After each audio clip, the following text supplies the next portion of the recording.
বিসমিল্লাহির রহমানির রহিম।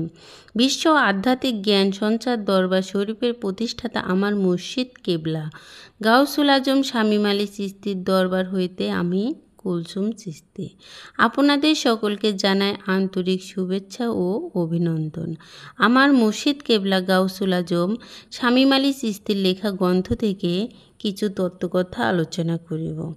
আশা করি আপনারা সবাই আমার আলোচনাটি মনোযোগ ও ধৈর্য সহকারে শুরু থেকে শেষ পর্যন্ত সম্পূর্ণ আলোচনাটি শুনিবেন। আমি আজকে আপনাদের সামনে যে আলোচনাটি নিয়ে হাজির হলাম সে আলোচনাটি হলো মিম হা মিম দাল। এই চারটি অক্ষর মহাবিশ্বের কোন কোন স্তরে মহাস্থান নিয়েছে এই নিয়ে কিছু তত্ত্বকথা আলোচনা করিব। প্রথম নাম্বার, মহাবিশ্বের ভিতরে এবং বাহিরে মিলাইয়া এই চারটি অক্ষর মহাভাবে এবং মহা চারটি জায়গায় স্থান নিয়েছে। প্রথম যে মিমটি, সেই মিমটিতে আরশ সৃষ্টি করিয়াছেন আল্লাহ, যাহাকে আরশে আজিম বলা হয়, সৌরজগৎ বলা হয়, আরও বলা হয় সিদরাতুল মুনতাহা। এই স্থানটিতে যেই প্রথম মিমটি আছে সেই মিমটিতে অন্ধকারের কেউ যাইতে পারে না এবং টিকিয়াও থাকিতে পারে না। এর পরে আসি হা অক্ষর নিয়া। এই হা অক্ষরটির স্থান হলো আকাশ এবং জমিনের মাঝামাঝি জায়গাতে হা অক্ষরটির স্থান দেওয়া হইয়াছে এবং এই হা অক্ষরটির মধ্যে বাতাস নিহিত এবং এই বাতাসের মাঝে স্বয়ং স্রষ্টা বিরাজিত ও এরই মাঝে স্রষ্টা পরম রূপে বসত করিয়া থাকেন। আর যদি আকাশ এবং জমিনের মাঝে যদি হা অক্ষরটি না থাকে তাহলে স্রষ্টা পরম রূপে এইখানে থাকিতে পারেন না। হা অক্ষরটি যেই দিন অচল হইয়া যাবে সেই দিন এই মহাবিশ্ব জগৎও অচল হইয়া চূর্ণ বিচূর্ণ হইয়া যাবে। তাই বলে স্রষ্টার কিছুই হবে না, কেননা জগতের বাহিরে থাকে আর ভিতরে থাকে পরম রূপে স্রষ্টা। 3 নম্বর মিম নিয়ে আসি।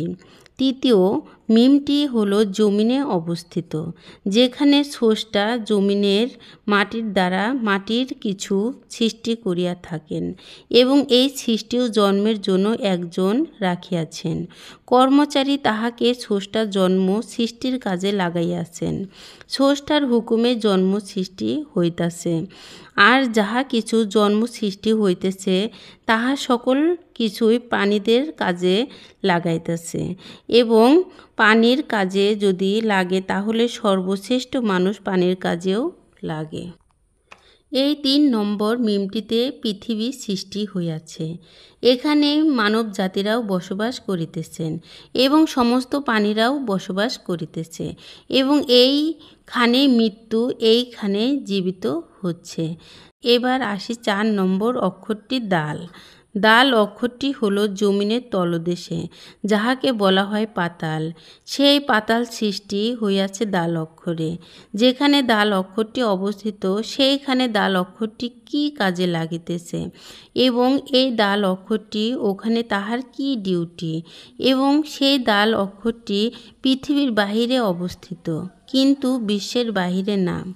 দাল অক্ষরটির ডিউটি হলো সমস্ত বিশ্বের ভার বহন করা। চন্দ্র, সূর্য, গ্রহ, নক্ষত্র এবং পৃথিবীর সমস্ত কিছুর ভার বহন এই দাল অক্ষরটি করিতেছে। এই 4টি বৃহত্তম অক্ষরের মাঝে শত শত ভাষার অক্ষর লুকাইয়া আছে। আল্লাহ আমাদের সকলকে বুঝার জ্ঞান দান করুন। আমি যে আলোচনাটি আপনাদের সামনে করেছি এই আলোচনাটি আপনাদের কাছে কতটুকু ভালো লেগেছে? যদি ভালো লেগে থাকে তাহলে আমাদের এই চ্যানেলটি সাবস্ক্রাইব করে দিবেন। সামনে আরও ভালো ভালো আলোচনা পেয়ে যাবেন এবং আপনারা সামনে কী ধরনের আলোচনা চান আমাদেরকে কমেন্টে জানাবেন। আমরা চেষ্টা করিব আপনাদের পছন্দ মতো আলোচনা নিয়ে আসতে। আমার এই আলোচনাটি করতে যায় কথা ভাষার ছন্দে কোনো ভুল হইয়া থাকে তাহলে আমাকে ক্ষমা ও সুন্দর দৃষ্টিতে দেখবেন। সকলে আমার জন্য দোয়া করিবেন, আমি যেন আপনাদের সামনে ভালো ভালো আলোচনা নিয়ে আসতে পারি এবং শোনাইতে পারি। সর্বশেষে সকলের চরণে হাত রেখে একটি কথা বলতে চায়, আল্লাহ গোপনেরও গোপন। সে গোপনকে পাইতে হলে একজন কামেল মুর্শিদের কাছে যায়া বায়াত গ্রহণ করে সেই গোপন ইবাদত সাধনার মাধ্যমে আল্লাহকে লাভ করিতে হবে। সকলে ভালো থাকবেন, সুস্থ থাকবেন। আল্লাহ হাফেজ।